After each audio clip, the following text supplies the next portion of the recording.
Fanatics Worldwide. Ayan, so gusto ko munang pasalamatan pala yung mga taga Cebu.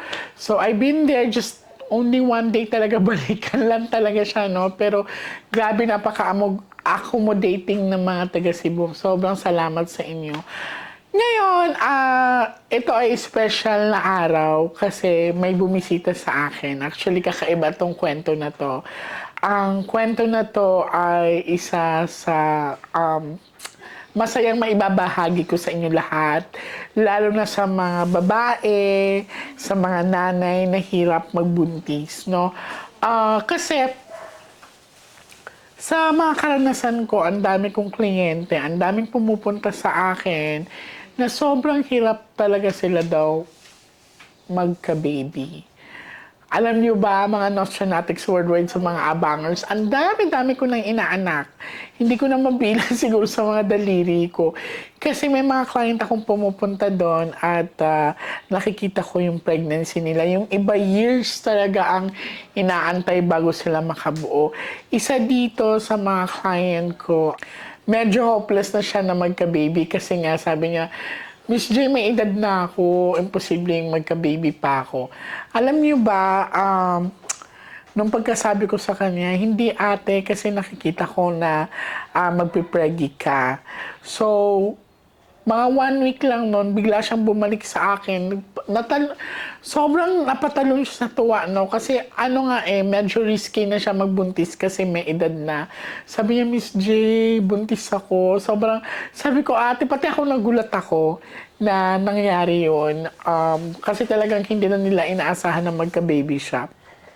So, isa din sa mga pasasalamat ko is sa mga pumupunta sa akin na di testify, no?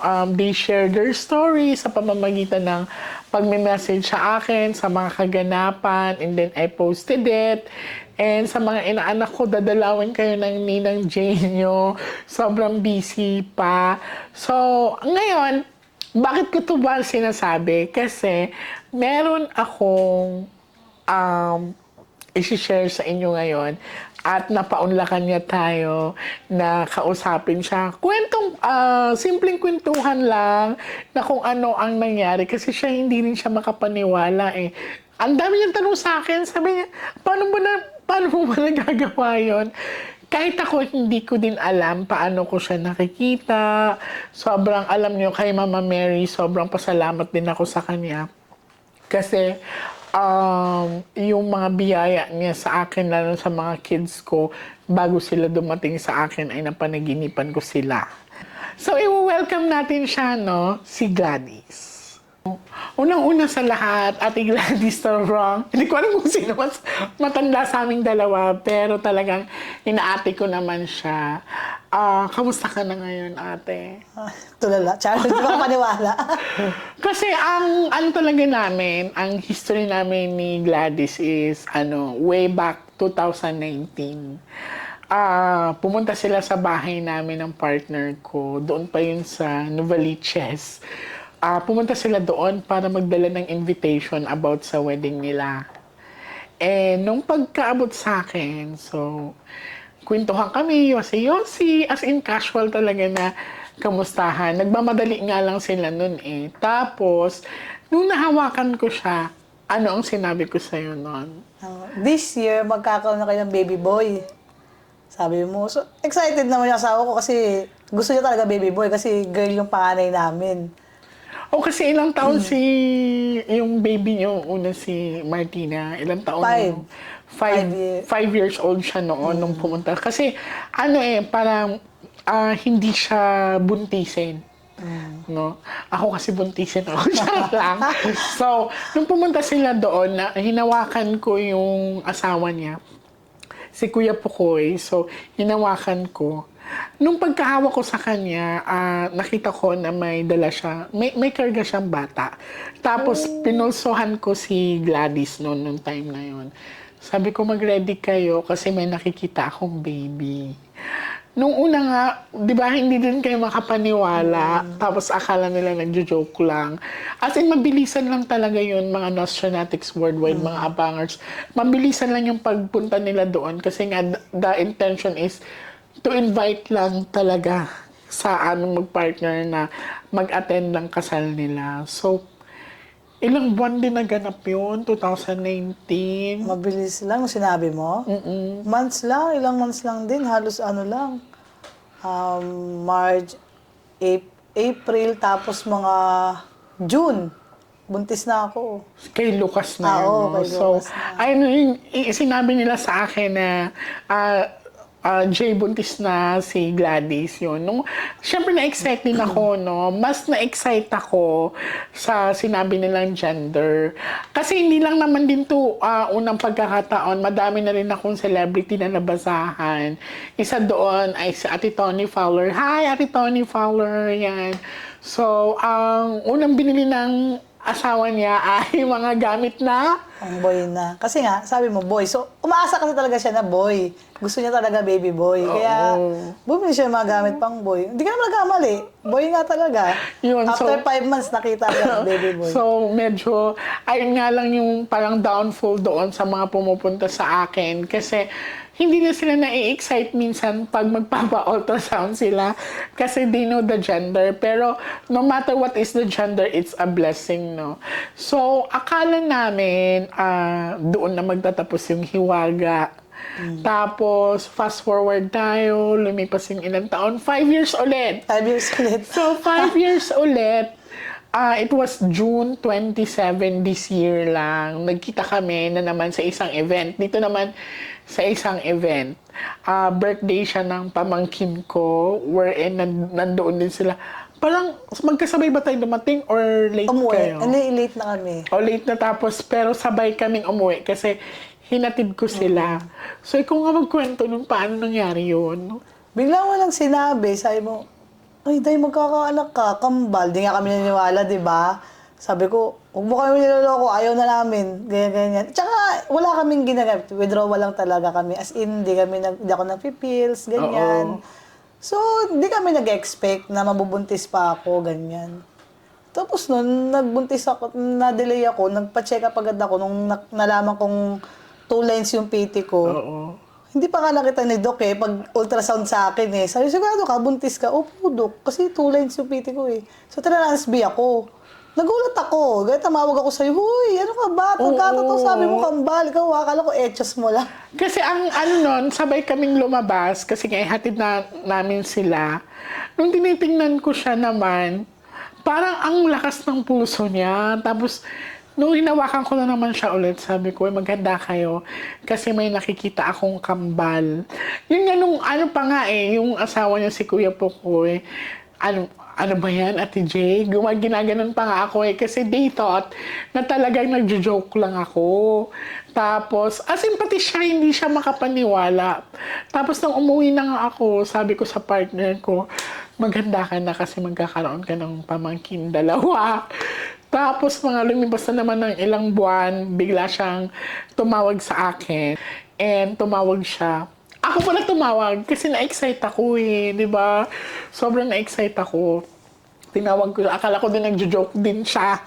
Tapos nung time na yon, nandoon ka sa obigay mo. Yes, nandoon Ano ka lang sa ako? obigay niya. Ano lang ako nun? 7 weeks lang. 7 weeks. Ang bilis, na. di ba, nakita agad? Oo, sobrang nakaka-excite na ngayon. 2 months na yun siya niya. Ngayon, nagbibiroan nga kami. sa partner niya. Sabi ko, naku, alam mo na, magtrabaho ko na magtrabaho kasi talagang 2 yan. And gusto ko din siya pasalamatan kasi yung kwento niya is mababahagi namin to inspire the other women na makakapanood nito na nawawala ng pag-asa na hindi na magkakaanak, no? So, sa akin, may mga bagay dito kasi sa mundo na mahirap ipaliwanag talaga. Kasi kung hindi namin yun na-record, yung ganito kung hindi namin to na-document, tapos ikukwento lang namin sa iba or ikukwento lang niya sa iba na, ay si Jay, nag-ano nakambal. So, parang pagtatawanan lang kami. Kasi we are in the modern world, no? Talagang minsan mahirap talaga paniwalaan na may mga taong kagaya ko na kaya makita ang pregnancy, yung pag-asa ng mga babaeng magkaroon ng anak. So gusto ko siyang pasalamatan kasi hindi niya pinagdamot ang pagkakataon na to na may bahagi sa inyo ang napakamasayang balita about sa family nila. So, hindi lang kasi mga kababalaghan ang mga pumupunta sa akin eh. Actually, na-experience din niya before nung pumunta ko sa inyo. Oo. Na Never mo akong niridingan kahit Niridingan, pinipilit. Ito, yes. sige, narinig mo na ako. Pinipilit niya kasi ako na babasahan ko Palm siya. reading. Yes. Palm reading. Hinawakan ko lang siya sa pulso niya. Tapos tinignan ko yung palad niya. Kasi hindi naman talaga ako ng palm reading. Pinilit lang. Yes. Tapos may mga Pinilit. pagkakataon din na nagbigay ako ng warning signs sa kanya regarding sa family, kung sino ang magkakasakit. Tapos ayun. Nung una kasi parang hesitant pa siya. Hindi pa kasi niya na-experience Ay, yung hindi. oo. Wala. As in, kasi Siyempre, hindi rin ako naniniwala, siyempre. Yes. Kasi hindi ko naman experience, di ba? Ganun naman talaga eh. Pag hindi mo na-experience, saan ka pala maniwala? mahirap. Oo. Kasi lagi na kami nagkikita dati. Parang they treat me as normal lang talaga. As in, walang kakaiba sa akin. Up until the time na dumating na yung... Hindi ka pa nagre-reading nung time na yun. Hindi pa diba? masyado. Yung konti-konti Makakakilala mo lang. Yes. So, kasi sobrang tagal na rin namin magkakilala. Maka-work lang, di ba? Sobra. Tapos, ito ngayon, gusto kong ibahagi sa inyo, sa mga makakapanood, lalo na sa mga hirap talaga magbuntis. You can visit me, you can contact my admins. Yan, so, based sa experience ko, marami na po akong natulungan na nagbuntis talaga sila positively and healthy yung mga babies. Kagaya nito, ayan, sobrang nakakakilabot, nakakamangha. Even ako noong sinabi ni Gladys na talagang kambal, natulala talaga ako, nagre-reading pa ako noon. Sabi ko, my God, thank you, Lord. Talagang... Ang galing, di ba, no? It's Kaya so- tanong ka kita, di ba? Paano mo nakita? Sabi mo, di mo kaya Oo. Actually, tanong talaga siya ng tanong, Jay, paano mo nakita? Kasi, not once eh. Dalawang Oo, beses dalawang na eh. beses na. Tapos walang mintis. Lalaki magiging anak Exactly. mo. Eto, dalawa naman to, kambal naman. Totoo talaga eh, di ba? Sobra. Tapos, ayun, ang pasalamat ko din kasi sa kanila, sa kanya, especially sa kanilang mag-asawa, sa mga pagkakataong nag-meet talaga kami, so far, wala akong nakitang malala. Like, for example, mga accident. It's more about blessings sa businesses nila. Plus, ngayon, sobrang ito ang pinaka-aantay namin. Kasi, ang partner niya is kapatid ng partner ko. Yan. So, jump back dito sa bahay pag andito na naman sila. Sobrang, minsan kasi pag dito sa bahay nakakalungkot. Kaya, ayoko na tahimik masyado. Kaya sila pag may time, dumadalaw talaga sa akin. So, excited na ako sa pamangkin ko na rin yan. So, pamangkin ba tawag doon? Di ba? Pamangkin ko na rin. So, excited na ako. May kambal na kami. Ngayon, hindi ko muna siya i-reading kasi gusto ko yung energy niya is buo pa. So, mga sa susunod na mga diba? buwan, kahit hindi ko siya i-reading, Oo, makikita nakikita. ko naman siguro ang gender na sa kanya. So, sobrang salamat Ate Gladys sa pagpapaunlak mo sa amin. And huwag ka mag-alala, andito lang ako palagi and i-guide ko kayo ni Kuya Makoy. So, may mensahe ka ba sa makakapanood nito kung ano ang experience mo talaga? Sa mga tao siguro na nawawala ng pag-asa, antayin nyo lang, kung time nyo naman talaga, ibibigay sa'yo ni Lord yun eh, di ba? Yes, Katulad correct. namin, hindi namin in-expect, pero binigay sa amin, Binigay, di ba? correct. Ganun yun eh. Kung talagang ibibigay sa'yo ni Lord, ibibigay Exactly talaga. yan. Kasi Kamainit. every time talaga ako nagre-reading or nagpupulso, talagang nag-aas ako ng prayer kasi hindi ko naman to kaya pag wala si Lord eh. So again, maraming salamat Ate Gladys. So see you next time. Thank you.